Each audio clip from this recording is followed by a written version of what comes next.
All right, I'm rolling. Rolling.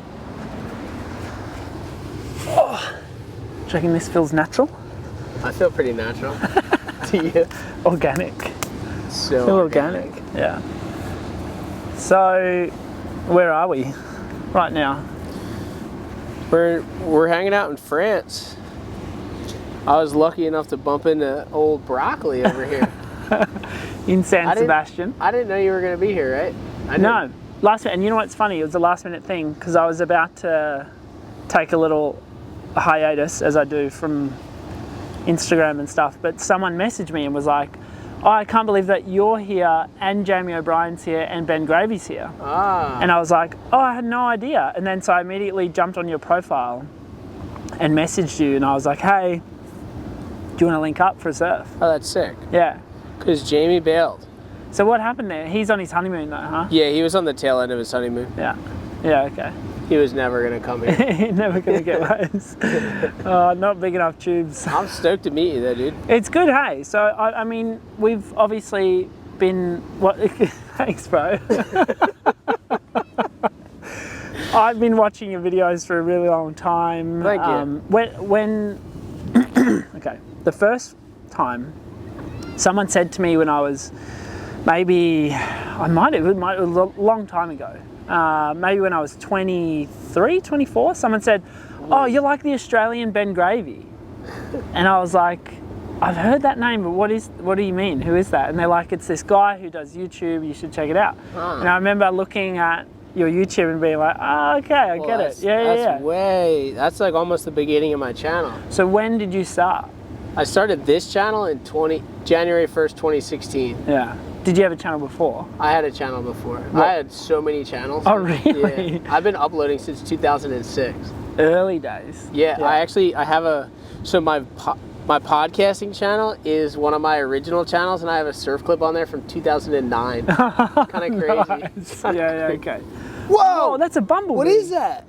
Oh, just a carpenter. That's a oh, it's a little bumblebee. So what did you used to post? So before I've posted surfing videos pretty much my whole life. Yeah. Which is funny because when I was trying to be sponsored and stuff, and I was trying to pretend that I was going to be a pro surfer. I would send the videos to my sponsors and they'd be like, nah, dude, this isn't it, dude. This is not, we're not trying to see this. Yeah. And I'm like, what do you mean? Like, it's just whatever. It's not really where the industry's going, you know? Because remember when we were younger, how old are you? I'm 33 now. Okay, just turned 33. Well, pretty much. I'm 35. Yeah. Because when we were younger, you needed to be in magazines or winning contests, or even then, it wasn't really like you were going to make money doing it. Yeah. But, and then I used to make stunt videos.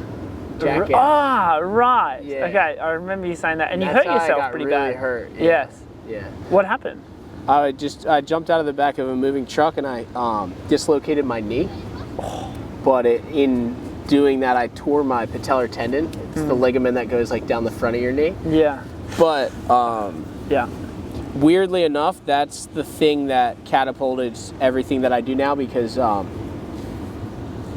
after that, when I recovered from that, I realized that I had a drinking problem. And then from there, like when I decided to stop drinking and just change like a lot of things in my life, the vlog came with it. Because I was like, all right, I'm starting fresh. I'm going to just make videos about like stuff that I really enjoy. So then surfing came along with that. And then the novelty waves came along with that. And then randomly they started getting popular. Yeah. When you say you had a drinking problem, what did that look like? Was it as in you were addicted, or you just didn't really know how much you were doing it, what it was doing to you? It's hard for me to say because I look at like real deal like addicts who are like physically dependent on it, and I'm like, well, that wasn't me. Yeah. But to a certain extent, I think I was more so in like a circle of like depression, if you will. Like the drinking was making me depressed. The depression made me drink. Yeah. And I just couldn't get out of it. And I think with the drinking though, like the main issue in my life was actually more so, woe is me. why is this happening to me? Why does the world do this to me? Why putting everything on everyone else and everything else, and not taking responsibility for myself. Like victim mindset kind of Victim thing. mindset. Yeah. So when I decided to get rid of that, that's when my entire life started changing. Was that when you were in hospital with the knee, or was it sort of around? It was a slow process. The knee was the catalyst. Yes, exactly. Yeah. The knee started the change in my head, because I was like, wow, I just almost ruined my life being drunk, doing stunts. Yeah. Like, I love surfing. Like, what am I doing? What the fuck am I doing? Yeah. And I'm like, dude, I love surfing so much. Like, why would I even... Because I was working in video production. Like, that's how I earned money. But I would be like, why would I even waste my time drinking? Because I can go to bed early and then wake up and surf and then do the same amount of video production that I do instead of drinking all night, waking up at 11 o'clock, going to work for 5 hours. Because you know how like freelance is, or editing. I did mostly editing, and that was just like on my own time. So I pretty much just decided to take all the things that I thought were negatives in my life and get rid of them, and start looking at things positively. And just like kind of, I guess, being less thinking that people owed me things, and just going out there and being like, hey, I am who I am, this is what it is, I'm just gonna live my life. Like, I don't need to prove myself to anybody. How old were you? I was 27 when I quit. Yeah, okay. Yeah. Have you heard a lot of people at 27 have a big moment of like a shift? Well, if you could call it like a quarter life crisis. yeah. My mom is always says, your frontal lobe finally developed.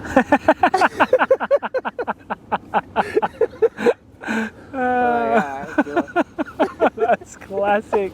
How good are mums? So, yeah. I think that's a time for men when you have an opportunity to take responsibility for yourself. Yeah. And I think because, 21's cute, 22's cute, 24 is even cute, and then 25, 26, it's kind of like, what? You should probably be trying to figure something out. Yeah. 30's like, you should probably have a good idea of what you're going to be doing, at least, like... Yeah. Or at least some drive to... Because, I mean, it's really hard to figure out what you want to do. I still don't know what I want to do. But... What do you mean by that? Do you feel do you see like a big shift, or is there always something you've wanted to do outside of what you're already doing? I just wanted to be Bam Margera, dude, when I was a kid. What's that? Bam, from Jackass. I don't even know. I didn't watch him, no. Oh, dude. He's like the man. Okay. He was. Yeah. Now he's like on drugs and stuff. Yeah. It's sad. I did meet him, but I wanted to be on TV and be funny guy and be personality and just do cool stuff, blow stuff up. Yeah. Drive fast. A lot of that stuff has changed. Yeah. I really like being peaceful and calm now, but I do like to do like kind of radical stuff, I guess. Yeah. Like some novelty waves and stuff. Get some tubes. And proper ways too. I mean, you've been getting far more barreled than I have the last week. I don't know, broccoli. Seen some clips. I can't show those though. What do you think of the state of surfing and YouTube and stuff now? Because over the last 3 or 4 years, particularly since COVID, I would say, is when for me I've seen a dramatic shift in not only just looping back to what you said before around the sponsorships and the industry's view of YouTube, but also the surfers' point of view now. It's become normalized. I mean, John's uploading. Yeah. The biggest guys are uploading. Yeah. How's that shift been for you? It's been, from my perspective, it's been quite interesting. Yeah, it's. I don't think about it too much. But I guess if I'm just going to be completely honest with you, I guess in a weird way, it almost gives a solid stamp of approval to everything that I was doing the whole time. and maybe everyone just didn't see that that YouTube was as, like, because people saw that if you were a pro surfer, your sponsor would promote you. And I think, like, when I first started doing it, a lot of people were like, what is this guy doing, filming himself? But I think now that everyone does it, it's kind of like, oh, okay, well, these guys can actually promote themselves. And in a lot of cases, the surfers now are bigger than their sponsors. Like, they have bigger followings. Because why would you go to a sponsor page when you can just go straight to the surfers page?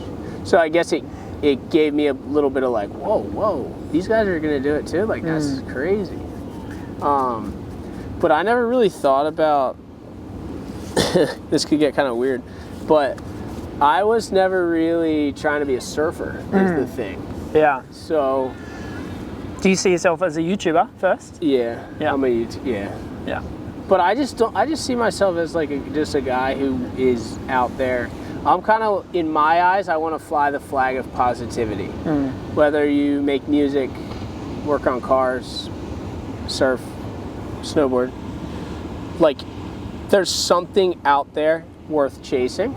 And I think that a lot of people, like where I come from, there's no surfers really. There's a handful, but there's not really people that get to surf for a living.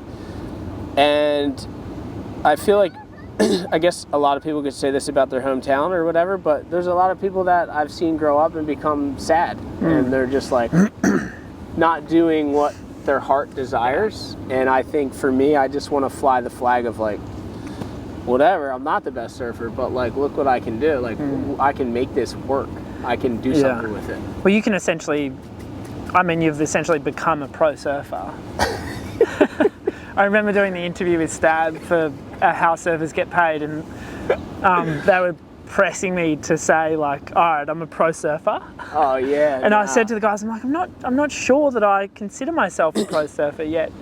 Well, Stab, I love the guys from Stab. I just did Stab Highway, but we haven't really had an up and down relationship. They've had an up and down relationship with me, which is funny. And what that means is they've written a lot of articles talking shit on me, kind of. Yeah, I know what you're talking about. All good. It's like, I get it because like I do know a lot of them personally. Yeah. So I get it. Like, and it's all good. Like, I find it pretty classic. But this is the funny thing. They were pissed about me becoming popular in the beginning. So they started writing about it. When you say they, was there a particular journo or someone? There is I don't. You don't need to call anyone out. I don't remember. Yeah, like okay, there was a solid few articles where people were trying to kind of bar me. You know? Yeah. Surfer Magazine was involved. Yeah. Beach Grit, but those guys they're a riot too, dude. Beach Grit guys. They're classic. Oh, I get a few from them too. But but the thing is, like, they made me a surfer. Yeah. And this is what I always say, like, I wasn't trying to be a surfer. If people watch my videos of me surfing and they enjoy it, why do you care? Yeah. I'm not affecting the industry. Yeah. Like, you're making it so I'm affecting the industry because effectively they are the industry, those magazines, and they were writing about me instead of focusing on other things. Yeah. So I don't know. It's baffling. It's funny. It's all kind of interesting. I think it's funny. I mean, my most recent example, it was so classic. You'll love this. I think it was Derek Riley wrote a piece. On Beach Grit. He's the Beach Grit guy. Beach Grit. Yeah. And it was actually quite nice, right? And giving you props. Yeah, and they've talked about me on their podcast once, and so I think that they said some nice things about me. So I was like, oh, it's funny. And of course some little backhanders as well, like little side ones. Yeah. But the last one, they described me as Kale, who turns 33 next month, of lightly portly stature. Lightly portly stature. So of course my friends read it, like my mates I grew up with, and they're like, oh, okay. So now they've got this ammo against me to call me portly. And I said to them, I was like, God, I've been in the Maldives eating a buffet every day for 5 weeks. Give me a break. Dude, Oh, the camera adds 10 pounds. The camera adds 10 pounds. What's... Oh, God. Yeah, that's funny. Anyway. They, he was saying that I was 6 foot and 150 pounds in one of the articles. I was like, this guy's never seen me in not even close, dude. It's so funny. So classic. But I mean, if you, as a YouTuber, which is, I guess, how you consider yourself, but, you know, as a surfer, as a YouTuber, you wouldn't put yourself out there if you couldn't handle a certain amount of oh, for sure, that attention. Yeah, right? yeah, definitely. How did you ever get down from it? Have you ever been down from comments or anything like that? 100% I have, because like you'll just be like innocently putting this video up that you think is really cool, and then like someone just comes out of left field with like a fucking haymaker, and you're just like, whoa, they just dove so far into their idea of who I am and just fucking slashed as hard as they could. But the weird thing is, most of those comments that would bother you are based in such a falsehood that you're just like, that's why they bother you. Yeah. Because you're just like, whoa, this guy. And you can't cross that. This guy has no idea. Yeah. He has no idea. Yeah. But yeah, and then you got to really take a step back and think like, the guy, someone who's commenting on a YouTube video is pretty in a weird spot. Yeah. I mean, especially in that critical sense. Yeah. I would say it's it's like sitting in the arena watching the guys in the middle, watching the football game and just saying and writing off the footballers in the middle who are actually doing stuff. Oh yeah. Like a lot of that is insecurity so and fear, and that's a good that's a funny thing to talk about though, because like all the guys I meet, I learn the same thing. Like, we don't think anything of ourselves. Like nothing. Totally normal fucking people. You're totally normal, so am I, just a normal guy. But they think that we think highly of ourselves. Yes. So then because we're doing YouTube, because we're putting ourselves up everywhere. So then they're looking at us like they would look at an NFL player. And like just being like, fuck that guy. But it's like they don't realize that we're just like not even thinking about that. Like, we're just for me, this is, especially now, I think in my early 20s, before I was really doing the surfing stuff and all the things that I did, I think there was a lot of this uncertainty, there was a need for approval, I think. For me. Yeah, naturally. Yeah, you're figuring yourself out. I feel like my 20s was so much more rough than they needed to be because of that. Because I was looking for that approval all the time. Like half the reason I drank. Yeah. So now though, over time, once you settle in, and I've had to step back a lot, like you said, from this and gain some perspective with various strategies, to ask myself, why am I doing this? What am I trying to do when I'm doing this YouTube stuff and sharing stories? And that is essentially the fundamental crux of it, is I just want to share stories and be a storyteller and share cool narratives that I'm excited about. So I think once you arrive at that place, when you're a little bit more certain and comfortable with who you are, those things tend to bounce off a little bit easier. Oh, yeah, for sure. No, because, when it was 2017 and some guy was coming at me for being poor and I needed to have a job, what am I doing? Filming myself. I'm like, damn, dog. Like, I felt that one. Yeah. You know? But now it's like, I don't give a fuck. Yeah, I've had some shockers, some real shockers, and just out of left field too, like not even on my videos. I remember I had someone comment on some surf media website's post. Well, those are the worst. Yes, on Instagram, and they tagged me. And they said it was like the rise of surfing YouTubers, and someone said, yeah, like Kale's broccoli, what an absolute joke. And I was like, hang on a second, who are you? Where are you from? Anyway, it's a weird space. It's funny though, because they're like, someone who would write that has like this specific idea of what surfing is. And I was hanging out with Mateus Hurdy during Stab Highway. And me and him are opposites. But we ended up on the same team. Opposites in what way? He's Trying to make the tour. Okay. Yeah. Super serious QS guy can get 2 8s in a heat. Yeah. I'm the complete opposite. You know what I mean? Yeah. And it was just it was a really funny relationship, but we ended up getting along really well. But at one point, because we would get in these like arguments, like they were all in good fun. But and I told him using the Quicksilver box. Like I said, you're stuck inside the Quicksilver box, and he just didn't know what to do with it. Yeah. And like, dude, he was bringing it up like day after day, and I was like, well, something about that really got in his head, dude. But it was pretty hilarious. Anyway, going back to what I was saying, that guy has such a specific idea of what surfing needs to be that he would say the fact that Kale Broccoli's getting any attention is a joke. But it's like he doesn't understand the nuances of the amount of value that you give to people's lives with your videos. Oh, thank you.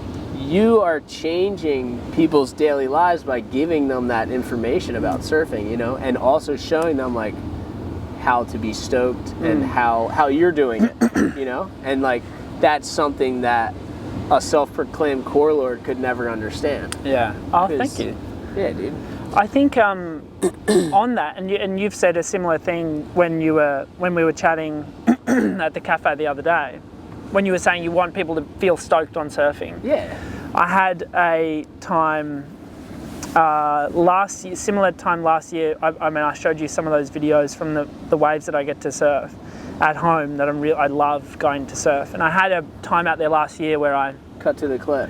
I paddled out in the morning on my own. The moon was still up, and I got the best wave of my life. So it was this stand-up tube. It was just the best wave of my life. Not on camera, like nothing. It was just, and I got spat out, and I just came out of this barrel, and I just had this huge moment, right? Like electric. You know what it's like, electric. Yeah. You're just so excited. And I remember reflecting on it during that session, and I just said, I realized that everything that was for me, like those things that I'm always going to carve out a space and a time for me and my surfing and my tubes. Yeah. But that is the feeling that I'm trying to help other people get.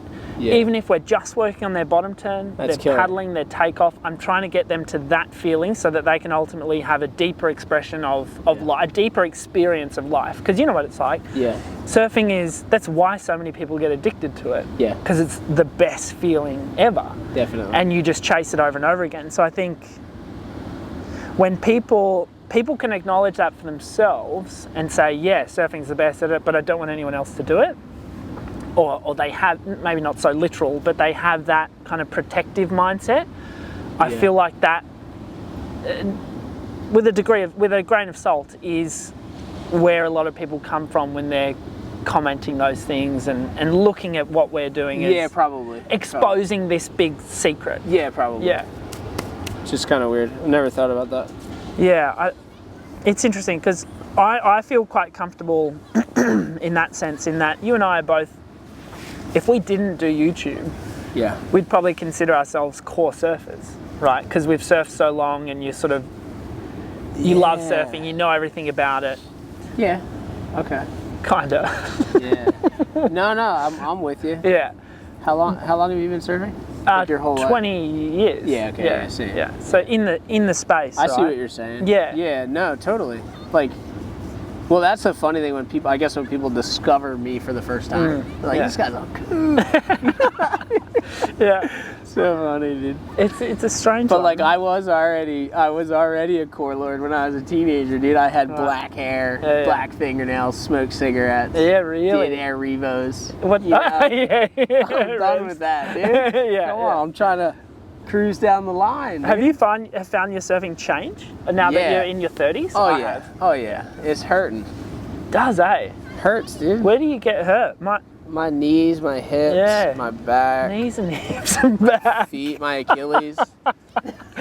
My shoulders, my neck. It's so funny, dude. That's another funny thing that people might not think about, dude. Like, I'm like, just like, the novelty guy, but dude, I'm hurting too, dude. I gotta work out to be the novelty guy. Imagine that, dude. It's funny, isn't it? I find myself, even today, like on sections, We could approach it and try an air rev. And in my head, I go, no, that'll hurt. Don't do that. Or your back leg just tells you, your muscle, you get like a shooting pain up your leg and you're like, nah, I'm good. I'm just going to tap it. I'm just going to cut out maybe. Oh, it's so funny. But dude, there are things that I'm willing to take a beating for. One of those things is barrel tubes. I mean, I find that's a consistent evolution across time. Yeah. You become less interested in doing turns and airs and shit, and you just want to get barreled. This is what I always say, like, because my wife's so funny because she doesn't know anything about surfing. The only stuff she knows about surfing is since she met me, really. But she'll be like, babe, you were out there ripping. Like, why don't you do that all the time? I'm like, dude, I'm over it. Like, it hurts. Like, I'm good, dude. If I get the perfect section, I'll try something. Yeah. But yeah, nah. I've seen you post a couple of air revs on the gram. I could do them. But I also like that. My other argument always is like, that was what I was arguing with Mateus about. He's like, why do you want to look like a kook? Because like he's so like brutal. He's like, he's like pretty much anti-soft top. You know what I mean? And I'm like, dude, you're missing the point. I don't give a fuck, dude. Yeah. If I go out there and do a full rotor alley-oop, it doesn't change my standing in the world. It doesn't do anything for me. Yeah. Like, it doesn't. It would actually do more for me if I just rode next to that wall right there on my softie. Yeah. So, that's like, if your brain is going down one highway and then you accidentally merge with my highway, you're like, what is going, where am I going right now? Yeah. So, because he's not even thinking. He said he was like, when I look at soft top videos, I just swipe right by. Just skip on by. It's like your classic, because the soft top thing, I never even thought about it. But then I go online and sometimes people are like, oh, it's fucking, cool barrel. On a soft top though, it's fucking lame. It's like, I don't know how that matters. Yeah, it doesn't matter, dude. Weird. You could ride a piece of plywood. Is that cool? Like what? Yeah. You know? I don't know. It's interesting. A delicate space. Do you cross over much with different sports or industries? Because I find some people have little unique crossovers. Like for me, I guess outside of surfing, what are you excited about? My toy manufacturing. What is this? It's my toy. And what do you do with it? It's a collectible. Okay. You collect it. Is it an NFT? Pretty much. It's a real life NFT. Uh-huh. Amazing. You can have that, by the way. Oh, thank you. I will cherish this. You should put it on your desk. I will cherish this. And when you look at that thing, you just go, oh, dude. I remember catching up with Ben. Yeah. 100% I will. Yeah. That's going in the new studio. Sick. On my block. Hell yeah. So that's what that's for. This is me bottling stoke right here. Yeah. So I am excited about that because not only has it been somewhat successful, I actually missed New York Comic-Con this week to be in France, but I went to San Diego Comic-Con and we had... Oh, really? We had the other version of this, the orange. It was called the Pacific Dreamer. We had the orange and blue one. Yeah. Dude, and it was mental, dude. There was people there, and I was signing their toys. They don't know anything about surfing. They don't care about surfing. Yeah. They're stoked. They're fired up. They look at this and they say, and they read the backstory. Yeah. It's like why do people root for Superman? You know, like, his parents died on the other planet. He came here by himself. It's against all odds. He's trying to save the world. Like, so like, they read that this is about stoke and like what stoke is and and then they're like, dude, I love that toy. Like, and for people who aren't completely cynical, like, that's all that you need in life. Yeah. A cool idea of like, you know, like just something to be like, oh, sick. That makes me smile when I look at it. Yeah. So it's a fun little side project. How do you? Oh, sorry. Continue. Oh no, you're good. Other than that, though, like, I like playing music. What sort of music? Like guitar or something? Yeah, I play guitar. I've seen you do a few things. Yeah, I just like I like enjoy making like folk punk music. Yeah. Don't get around to doing it enough. Yeah. Really enjoyed like writing my own songs and just being creative. It's super cool. fun. Pretty much quit skateboarding. pretty much quit snowboarding. Hurts too much. Yeah. I used to love it.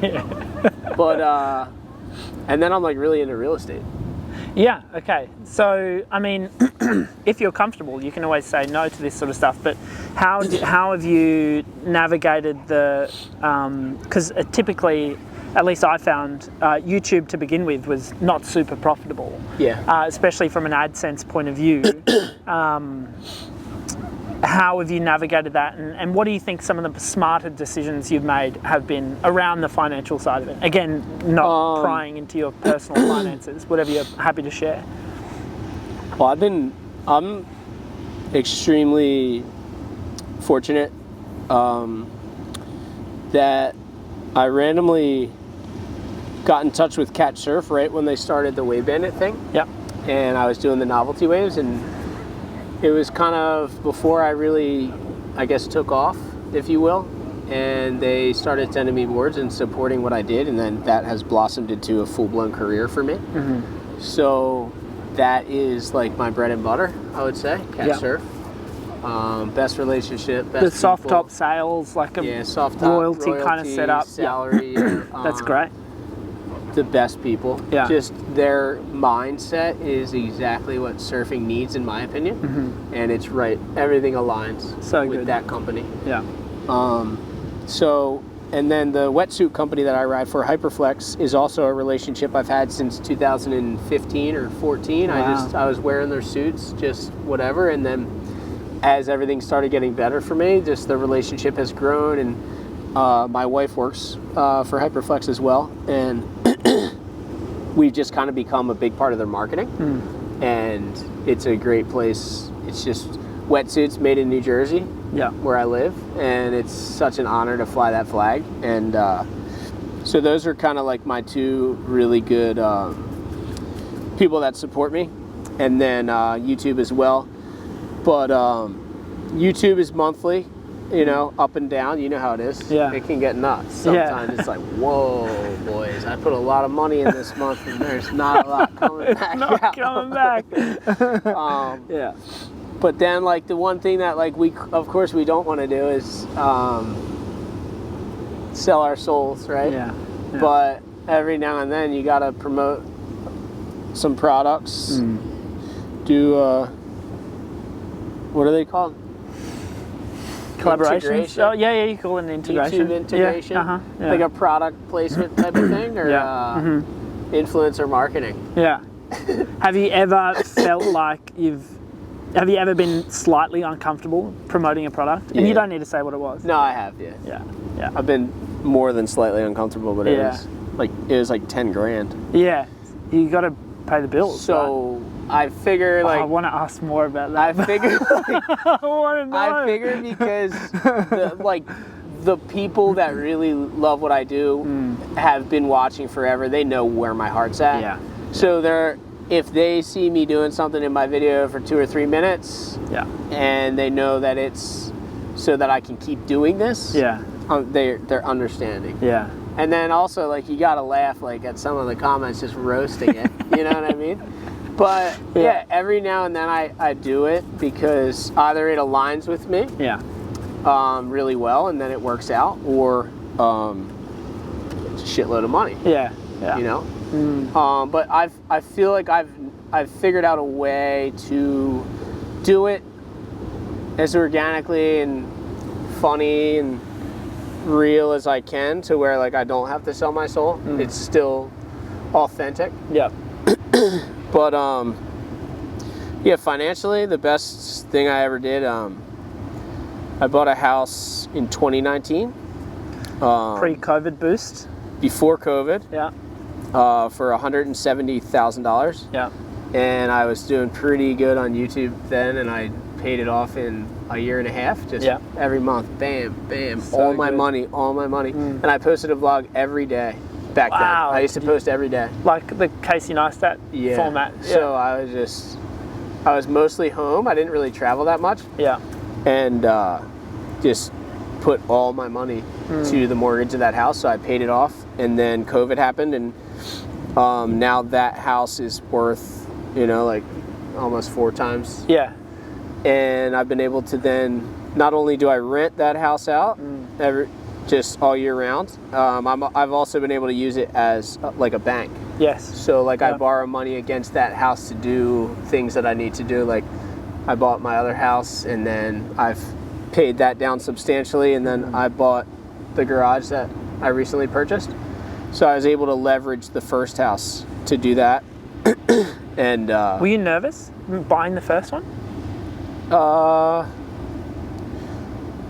Have you purchased real estate in your life? Yeah, just recently. Yeah. The 3 purchases that I've made, the garage is the most nervous I've ever been. Yeah. Because it was probably the least essential property.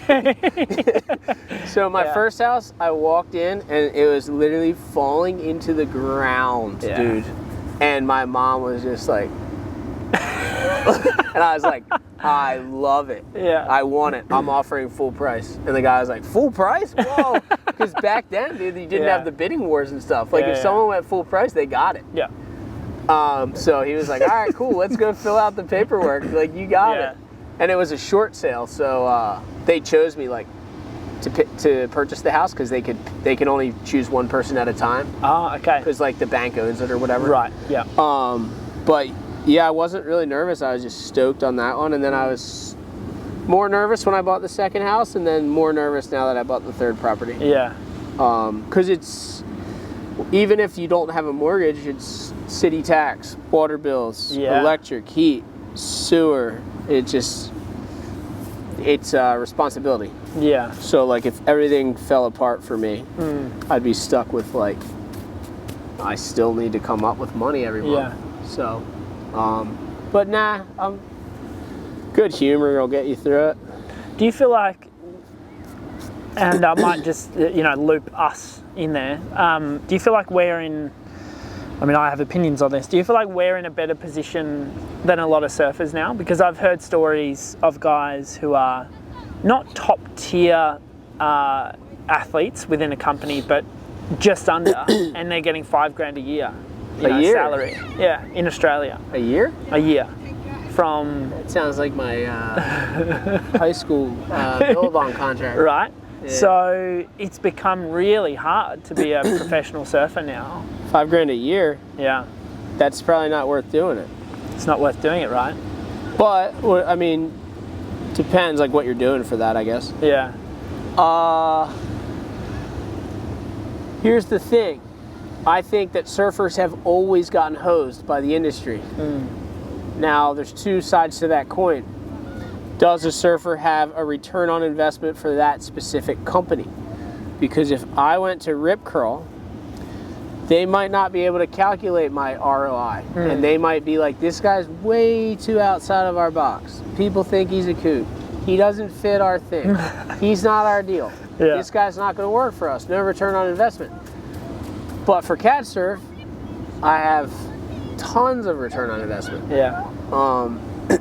But I believe that companies, just because you're on the world tour doesn't necessarily mean that you have a return on investment for every brand. You have to still find your niche, right? Like it's still even harder than you want it to be, because we want to believe that these guys make the tour and they ride off into the sunset and they're pro surfers and we're stoked for them and all this. But in reality, they still have to find their lane even though they're on tour and all that. Yeah. But I think where most of our situation would actually be more on the marketing side. I don't know if it would be surfing. I think it would be like the mags went out and the YouTubers came in. Yeah. Yep, you know what I see mean? That. Which is kind of interesting. Because I think pro surfers on the world tour have always been underpaid unless you're top 10. Yeah. But they've always been underpaid by the big brands. And that's what a big brand can do, because it helps you to have, I guess in some cases it helps you to have a Quicksilver sticker on your nose or a Billabong sticker on your nose. It makes you more viable for other brands? Or? Yeah, that's a funny one, because I've had the odd thing thrown at me for, less than I think is fair, but never to the point where I felt like it was a good exchange, and it was all friendly and open and all that sort of stuff. But and you turned them down. Yeah, I think a lot of people have sacrificed that value as surfers. And you know, I know 20 people back home who just put stickers on their board and they get, you know, maybe $500 worth of stuff every year or whatever it is, you know. And I think a lot of that, it's I guess it's just different situations. Well, here's the thing, like, I remember, I don't want to say the guy's name, he's a good friend of mine, but like, I'm sure he doesn't care, but he might not want me talking about it, but he was the guy when we were kids, and he pretty much turned down a $30,000 contract from Billabong, and I rode for Billabong at the time, and he was the man. And then Billabong was kind of like, all right, cool, well, we're not offering you anymore. Yeah. And he was like, nah, I'm good, I'll find someone else. And then he couldn't find anyone else. And he went like 3 or 4 years without a sponsor, trying to do the QS, and this guy probably would have been on the world tour. And then he never made it. And he ended up signing with another company for a lot less, and then he just couldn't financially make it make sense. Yeah. So, the issue is that when he turned down that $30,000 contract, they split that thing into 5. Yeah. And they found 5 15-year-old kids who took $6,000 a year, which is $500 a month. And they said, cool, we were trying to help you out, but we're going to use these 5 kids for marketing now, and sayonara. Yeah. And that's the nature of the beast. Yeah. And I think that's horrible, but you kind of do have to know that it is a business for these people. And at the end of the day, you're part of the marketing or you're not. Yeah. And they've got budgets, and especially nowadays, their budgets are pretty thin. Very thin. It's changed. It's changed a lot. Well, yeah, like, I mean, when I was 14, I had a contract with Billabong for $4,000 a year. They would send me a check for $1,000 January 1, April 1, October 1, or whatever it was, like 4 times a year. Yeah. And then I don't think kids get that nowadays. No way. No, not unless you are one of the top kids. You know, we're going to be a world champ kind of thing. Because I think they just had more money, and they looked at it more like, all right, we'll invest in like kids from all these regions, and then as they get older, we'll weed them down, and then we'll figure out who the top cream of the crop is. Yeah. That's So an interesting one. It's funny too, though, because then like I'm on the other side of that too now, because I make surfboards and merchandise and stuff, and kids will be like, dude, can you sponsor me? And I'm like, absolutely, dude. Like, what do you want? And they're like, oh, I was thinking like a free board. And I'm like, no way. You know what I mean? I literally can't, because every free board I give out is $450 out of my pocket. You know what I mean? Yep. So it's like it's hard. It sucks, but also maybe if I had a nice Fortune 500 backing or something. You know what I mean? A bit more to play with. But it's funny when a kid thinks like you're in a position to. I felt that. How do you manage your time? Because you do a lot of your editing. You do all of your editing yourself. Yeah.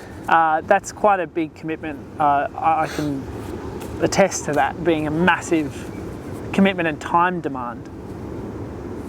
Yeah. Manage my time. Well, I mean, this is my life. Not only is it my job, it's my life. So, like, we went and surfed this morning.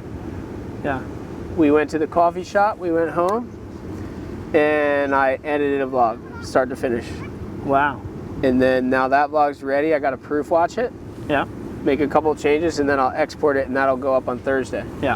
So then... How long did that take you to edit top to bottom? Well, I started it at like 7 in the morning. I edited from 7 to 8. And then maybe 2 more hours when I got back. Wow, that's a fast turnaround. As an editor, you could probably cut, you might not use this for the interview, but dude, I go like, all right, morning, bam, all the talking, right? And then I just go through, trim it. Then I'm like, all right, talking's done, bang. Then I'll take every surf clip out of the folder, put them on the timeline. Take the audio out. The heaviest is when the filmer's funny. Because then I have to, you know what I mean? You have to listen to the dialogue. Yeah. He doesn't talk. So he makes my life easy. But, yeah. It's so funny then when Jordan's filming, actually. Yeah, I like that she's commentary. classic. Yeah. So then, bang, put a song in. Yeah. Then I edit to the beat. Yeah. Done. Wham. Done. Yeah. Next group, put it in. Yeah. So it's like just kind of like I'm not really trying to reinvent the wheel. You've got your formula. Yeah. Yeah. So I can get it done in like 2-3 hours. Yeah. That's quick. And then it's easier when the waves are really good. But yeah. I believe that my strongest thing out of my personality is my ability to make decisions. Yeah. Whether they're bad or good, I can make my mind up in less than a second. Yeah. Like with editing, it helps a lot. Yeah. Because you don't go, oh, how do I feel about this creatively? It's already done. Yeah. Moving on. Yeah. So I will. I wish I had that. So I'll shoot this whole trip, and like right now I'm putting vlogs out once every 5 days. I kind of went back to that schedule. I was doing 3 a week again for a little bit. Now I'm kind of like once every 5 days again. Yeah. Because I had a couple cookers. So kind of like you want to let them grow, right? Yeah. Like you don't want to like cut them off. Yeah. So I'll put one out on Thursday, and then I don't have another vlog due out till Tuesday. Yeah. So it's like a vacation. Yeah. So I'll vacation. go home and I'll edit like all 8 vlogs that I shot. Yeah, okay. And I'll just like live my life, plan the next move. Yeah. Figure out all the things I got to do. Because I got to do some stuff too that like I don't really vlog, you know? Yeah. Just like business stuff, I guess. Yeah, that's the thing I really struggle with the coaching side of things. That is such a... I mean, it sounds melodramatic, but it really sucks the life force out of me, the coaching side of things, in the best way, in that I find it really fulfilling. But like after doing 5 weeks in the Maldives and then 2 weeks in the UK, all coaching. Couldn't imagine. At the end of it, I'm here in France and I'm like, I'm still interested in surfing, but I'm like, I can take it or leave it. I'm tired for like at least 2 to 3 weeks, if not more now, after a stint like that, where I'm just, I can't edit, I don't want to film, like it's always too much. So, yeah, that's crazy, huh? It's so intense. 6 weeks of... So we did 4 separate retreats in the Maldives, where we have 6 surfers along for 6 days at a time. So I'm sort of hosting as well. This is all your business? Yeah. That's awesome, dude. So I'm hosting the whole time. 6 surfers. That's very personal. Yeah, we don't, and it's also nice to not dump crowds on a lineup and stuff like that. And it's good. It's really good for the people who sign up. Yes. They get a real experience. Exactly. Well, I'd like to think so. So yeah, I just find like after those things, I would tell you during it, those weeks and during the wave pools and stuff, I'm so excited, my energy's up here, I love it, I truly love it. But then afterwards, I go, dude, that was brutal. Yeah. I have the same thing. Like when I did the 7 Seas trip. Oh, that looked demanding. Yeah, I crashed for like 2 weeks. Yeah, okay. Yeah, that was probably my longest crash. Yeah. But see, I think you used the term perfectly, manage your time. Yeah. Because now I'm gonna leave here with 6 vlogs that I can post. Yeah. 6 times 5 is 30. Technically, I don't have to do anything for a month. Yeah. But I will. I'll backstock vlogs. Yeah. Or get ready for the next trip, or go on another trip. Yeah. You know. So, a couple days at home, hang out with the dog. Yeah. It's the best. That's what I love the best. Coming home from a trip, having vlogs backstocked, and then just hanging out with my wife and my dog. Yeah. It's awesome. Who looks after your dog when you're away? My mom. Yeah, okay. Yeah. Oh, that's handy to have. Grandma. Do you like home? Do you love living at home? Do you love being at home? I love being at home. Yeah. I do. Yeah. I love, like, my dog is the best part of my life, I think. Yeah. And then being married, probably close second. Yeah. Sorry, Jordan. But yeah, I do. I love it. Like, we cruise around on our electric bikes, we get acai bowls, get coffee. Yeah. And like, I'll just get coffee out at home. That's like my vacation. Yeah. You know what I mean? I'll just go like get a coffee out, chat it up, stop by the surf shop, say what's up. Like, Like my first 3-4 days at home after this, I probably won't. Oh, that's not true. I have to go to a wedding and then I have a foam wreckers event. But after that, Yeah. probably 4 or 5 days, I'll probably just kick it. Oh, that's Like, nice. yeah. Yeah, yeah. And surf? Do you surf in the days off? No, Really? no. Yeah. Stretch.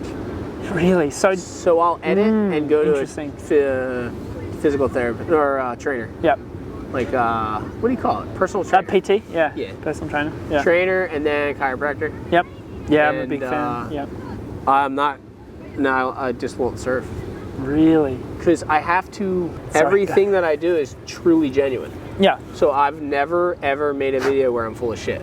Like I just wouldn't. You don't seem like that sort of person anyway. If you can see though, like in my videos, I'm not always like, yeah, it's the best ever. I'm just like whatever. Like sometimes I'm like, we're here, you know, like it's genuine. Yeah. So genuinely, I need to love surfing because this is what I do for a living. Okay. And by the way things look, there's potential that I might be able to do this for 5 more years, maybe 10, maybe 15. Yeah. Maybe I'll be Ben Gravy at 75, like, hey kids. In virtual reality, in their know, bedroom, like- dragging them along in the barrel with Like, you. maybe. Yeah. You don't, like, we don't really know, and we Yeah. don't know what's going to happen. So Yeah. I have to love surfing, and that's part of my job. And knowing that and recognizing that is part of my, like, meditation when I'm home. Being like, oh, if I really need to take 8 days off to be psyched to go surf El Slamo, like, that's what I'm going to do. Yeah. And that's just real. Like, Yeah. I mean, guys in the NFL don't want to play football. When they got the days off. yeah, like, I think I've struggled with the management of my energy because of surfing, and my focus as well, big time because of surfing. And I think that comes from growing up. Like I grew up in Adelaide, there's no waves. okay. There's no waves. Yeah. So it's flat ocean, and then you have to drive a really long way, which before you get your license, you may as well live 10 hours away. Even if it's just an hour and a half. Yeah. You may as well be 10 hours if you can't drive. So I think that froth and that shortage in my young years has stayed with me. Yeah. And so unless I'm really saturated in waves, which, you know, doesn't always, rarely happens, I'm always like, hey, what's the surf doing? What's the surf doing? I've got to go surf. And so I'd say 80 to 90% of my surfs go unfilmed, undocumented. Oh, like they're all just my own. Oh, little... you got some serious clips then. Oh, well, no clips. Yeah. No, but you've got some clips for not filming a lot. Oh, yeah, true. I mean, a lot of the special ones that I show you, I'll set up a camcorder on the beach because I don't want someone with me shooting because then it's too much work for me. Okay, so on the flip side of that, I think 100% of my sessions are on film. Really? I'm pretty sure. Yeah.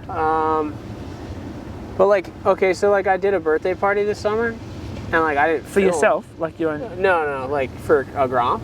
Oh, okay. Like I just showed up, like oh, to that's surf so with them. cool. Yeah. But like I wasn't filming, but even Jordan got a couple clips of it. So like if I wanted to use it for the vlog, I could have. But so essentially, like for me to go unfilmed is very uncommon. Yeah, really. Because like everything that we do is kind of tied into the vlog. Yeah. Like I said, I'm not really a surfer.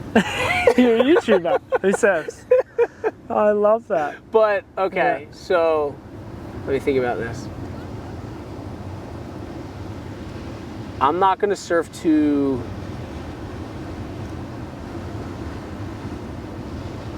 like I'm not gonna surf if the waves are cranking and like I guess I would surf, but like chances are I have a filmer. But like if it's like turns and like I could go out and like surf, I probably won't because like if there's no filmer. I'm a little bit superstitious about like, oh, that's when I'm gonna get hurt and then I'm gonna be out for 3 weeks or 5, you know what I mean? Yep. So that's kind of always in the back of my mind too, like a little bit more about like, okay, like I do have to understand that this is my job. Yeah. So like I have to respect that aspect of it. Yeah.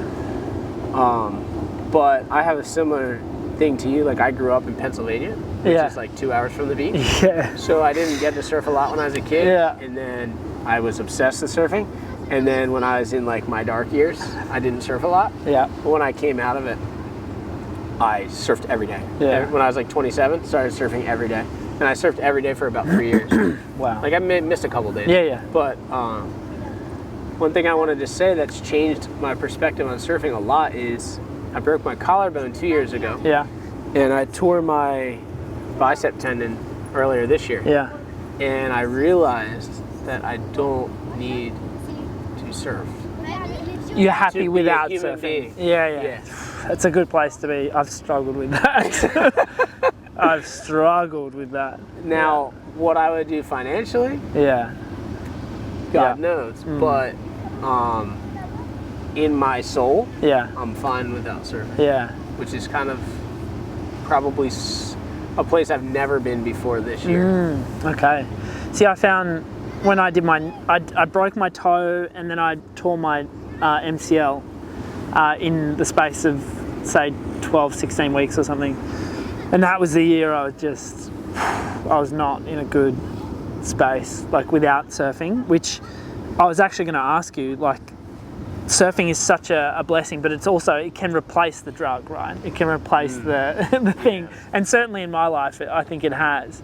That can be really annoying and unhealthy because when surfing goes poorly, which inevitably for everyone it does, you have a shit session, you can't get waves, you're injured, whatever. Then it's like you don't get the dopamine hit. And then it's like your life may as well shit. Yeah. So I've gotten really good about that. Yeah. Like, of course I get crazy frustrated like everybody does. Yeah. But like, I have sometimes I just accept it. Like I used to get really mad. Yeah. But as time goes on, it's like more and more just like, all right, I got fucked this time. Yeah. Like, next session. Yeah. But one thing I wanted to say is that maybe I guess I would say I'm more of a stoker than a surfer. Yeah. Because the one thing that I've been doing at home that's actually really, really fun and fulfilling is I have a couple friends, and a few of them aren't really the best surfers ever. Yeah. Like they're trying to figure it out. And then I have this one friend, Will, who's like getting pretty good. But one of my favorite things to do is literally go out on hurricane swells with my jet ski, and like, dude, I just won't even surf all day. Yeah. Like I'll just put, like, my buddy Brandon, he's a firefighter, got him the tube of his life. Yeah. And it's just like, it's funny because I'm positioning him with the step off. Yeah. I'm putting him in the spot. Yeah. And it's like, I get as much stoke out of that as I would for the barrel, my own barrel. Yeah. So, that's nice. Yeah, I think it's a process though. Yeah.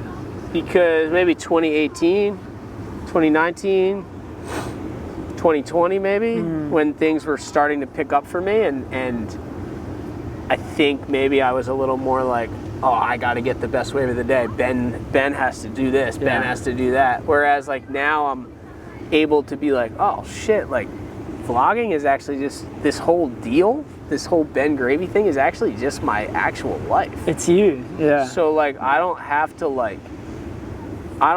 to just be the guy at every moment. Like I can give that stoke to other people. Yeah. But maybe there was a point when I really did need to like be the guy to get myself in the position that I'm in. You know what I mean? Yeah. But because like I have this buddy, he's a Grom, his name's the Moose, and he's a terrible jet ski driver. So I have taken him a couple times tanker surfing. Yeah. And like where I live, the tankers like it's very few and far between that you can get a wave. Yeah. And then the one day like he's just so bad at the jet ski that I'm like, I'm just gonna put him in the perfect spot on a tanker wave that I've never ridden, that like I would love to. And it comes and it goes once. Oh yeah, one and done. Yeah. So then I just gave him the best tanker wave ever, and it's just like, I was froth. So stuff like that, I guess, has taught me to like, or like I don't know what it is. Maybe just my overall longevity, like the fact that I'm still out here doing this is like giving me a little bit of like, all right, perspective. I don't need to be just like a hero at every moment, you know, which is, I think, very healthy. Do you ever, do you watch hi-fi, we'll just call it hi-fi surf content? Like, dude, I referenced Modern Collective with you the other day, and that was such a pivotal film for me when I was young because I was obsessed with surfing and trying to be a pro and all that stuff. And you said, I haven't really watched that one. And in my head I went, oh. Ben, what are you doing? But I have been watching your vlog. Oh, thank you. I appreciate that. And likewise. Okay, so I'm actually a massive WSL fan. Okay. Like, I actually call scores to the decimal. Yeah, really? Yeah. Wow. Like 687. Can you do that 6, live? You should do that live. I could try it. Yeah. That would be really good. And then, so I follow the tour. I even follow the Challenger Series. Yeah. And even the North American WQS. Wow. Like, So you're into it. Yeah. I'm into it. Yeah, it's cool. And I've recently become a Major League Baseball fan and football fan. Okay. And not quite there with hockey, but you know, becoming more fanatical in my old age. But as far as like hi-fi, is that what you call it? A hi-fi surf film? Hi-fi surfing, whatever. It's not even films so like anymore. when I was at Grom, Campaign 2, Momentum, I was into it. Now I don't seem to, it just doesn't get to me really. Yeah. I just, for whatever reason. Yeah. I'm trying to think of like the last. Like John clips, that sort of thing. Not really. Not really, yeah. Nate clips. Nate clips because they're I watch John's videos wild. on YouTube. Yeah. Like, well, that's probably what I mean, really, because where else is it going? When he uploads his movies on YouTube, I'll check it out. Okay, yeah. Yeah. I don't know. Yeah. I actually will stream the WSL contest all day though. Yeah, I like that. I'm just never in a it's a good place to do it. Yeah. But like, I'm not. If I need to get caught up on progressive surfing, I think it comes onto my Instagram feed. Yeah. So maybe there's not a need for that kind of thing. Like I don't know if I watch a movie to like see what's going on, like who's dropping the craziest part. Yeah. But I will watch. You know what I do like you know, like Shane Borland, California kid. I watch his little. Okay. He has like a 6-minute edit that he just dropped. It's sick. Okay. Cool. Skateboarding and surfing. Oh yeah. Okay. Maybe I saw He just it. like did. So every now and then something like that will come across. Yeah. I'm like an old guy that like sits down, like puts glasses on. You know what I mean? I feel like we're both getting there. It's not like I'm not hip, dude. So I'm kind of just like living the novelty life. Dude, mostly. Yeah. But And I like dog, that. Dude. Do you feel like you're out of it? Of surfing? Yeah, absolutely. You're fringe? Yeah, I have that. I feel that. Yeah. I mean, surfing's just not my. I didn't grow up. I was trying to like be the guy when I was a Grom, and like I was on the U.S. team and all that, and then I did some North American QS and juniors and stuff. So by the time I was 18, I was out of it. I didn't become a surfer again until I was 28, dude. That's my formative years were gone. Like, I'm not. That's not my life. Even though I'm in it a little bit. Yeah. I mean, naturally, you are. I think that's good because it gives you a. I think this is one of the big problems with the surf space, and I remember noticing it when I was very young, when I was still trying to be a professional and all that stuff. I never had a chance, by the way. I was just like a random guy who was. Oh, thanks. That's very nice. Kale broccoli shred. And I remember looking at all these guys, just in my home state, and going, "Oh, they're all actually really nervous about what people think about them. Yeah. They're very insecure. We're all feeling the same things." And I remember going, and they're all like really careful with what they say and what they do and how they act because of those things. And I remember seeing that and also being that, I think, as well. Yeah. And then very consciously stepping out of it and going, I can't deal with that, because I actually found it so emotionally draining to be constantly worried about what all the surfers were thinking of me and what everyone else is thinking of me. Yeah. I was a very defiant youth. Yes. Smoked cigarettes early, started drinking early. Well, that might not be great. Black hair. Yeah. Said how I felt. Yeah. That's funny because I actually had kind of some issues with a lot of the local like pro guys in my area when I was a kid. Yeah. 'Cause I was just didn't care about that. Yeah. And kind of what you're saying in a different way, though. Yeah. That's when I was a super grum, though. Then I grew up, became a mature adult, and learned how to respect people. Yeah. But yeah. I understand what you're saying, though. Because the issue is, the industries, there isn't one. Yeah. But there's a lot of people who want to pretend that they're in it. You know what I mean? Yeah. Weird. It's a small space now. There's not a lot of people truly in it. Yeah. But then, like, a good point so I come across a lot of Challenger Series surfers and people who compete, and I always have questions because it's so interesting to me. Yeah. And I'm always like, come away from the conversation a little bit like, okay, they don't feel like they're in it either. Yeah. So so we're all dancing around. Yeah, we're all dancing around with the same feelings. Who's in it? Yeah. So, I don't know. But, dude, I haven't thought about that kind of shit in forever. Like, when Stab and all those magazines were doing that stuff to me in the beginning, like, they almost tried to, like, pull me in. You know, like, they wanted me to want to be in so bad. And I think I just went about it the right way and just never said anything. Because I don't care to be in. So it is what it is. Because, like, once you get out of the water and walk up this fucking beach, you are just a human being. That's it, dude. So, like, am I the most badass surfer ever? No. Fuck no. I suck. You definitely don't suck. But am I a pretty cool guy? Yeah. Like, I get along with people. I'm a very giving person. I'll help people out if they need it, So that's what matters to me, I think. Yeah. You can tell a lot about a person by the way they treat strangers, I find. Yeah. And I've had some pretty insightful surf sessions with people, and you see how they behave. That sucks, huh? Yeah, I mean it doesn't. It's for me. I'm good nowadays at separating and just observing it. And going, oh, that's interesting. Yeah. I wonder what they're compensating for. I go pretty deep and I go, I wonder what trauma they're dealing with. Because I think it's anyway, it's interesting. Are you like a deep thinker? Yeah, I think a lot. Yeah. And I think that's part of the reason why I struggle sleeping sometimes. I can't sleep either, but would you not consider yourself a deep thinker? Like when you said, I can analyze. Like when you said, I find it really easy to make decisions. Yeah. I have few spaces in my life where I feel that confident.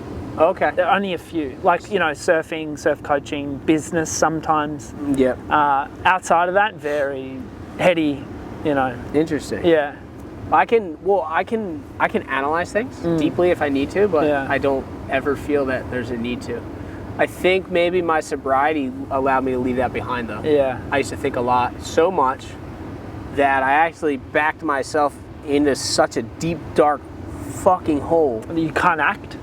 That I couldn't do anything. Yeah. I couldn't even be myself. Yeah. But then, weirdly enough, the vlog is what helped me become like, fuck it. Yeah. I'm not a fucking surfer anyway. Yeah. I'm not anything. Yeah. I'm just some fucking guy. Yeah. Like I'm just some random guy. No one cares what I'm doing.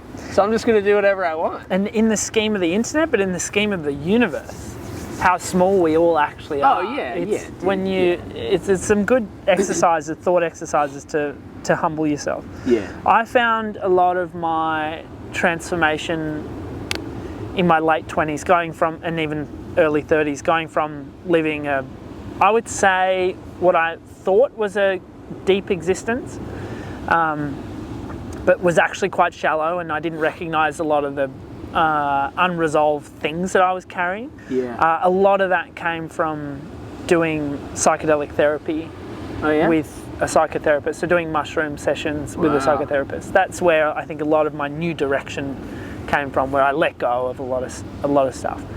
Or you actually get shown what you need to let go of, and then over the preceding year or two, the rest of your life, you work on that. Yeah. So I think a lot of my perspective has come from those experiences. But I would say I was that way inclined initially. I just didn't know how to get there. Yeah. So the depth of experience in my life now is much more I always intense. Like when I met my wife, I always used to she'd be like, how do you not care about whatever is going on? I'd be like, I live with the fuck it mentality. Yeah.